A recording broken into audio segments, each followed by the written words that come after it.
Hello राजा, राजा आवाज येतोय ना? मी प्रथम तुम्हाला मुजरा करते राजा.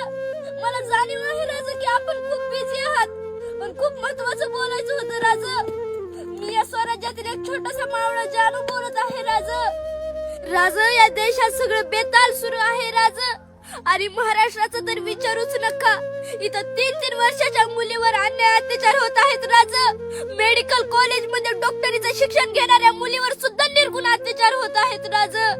नेते मंडळी मात्र लाल दिव्याच्या गाडीमध्ये बसून नुसतं इकडून तिकडे फिरतायत राजा.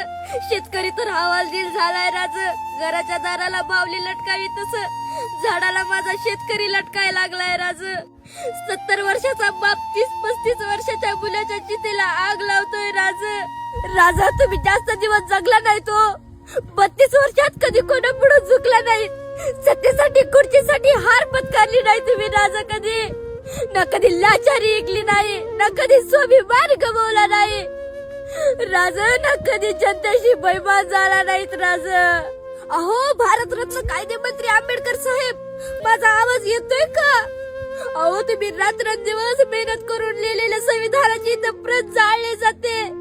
अहो दिवसा ढवळ्या लोकांचे सिर कलम केले जातात. सत्तेच्या माझा पोटी इथं कायद्याचा गळा घोटला जातो साहेब, गळा. अरे कुठं नेऊन ठेवलाय माझा महाराष्ट्र?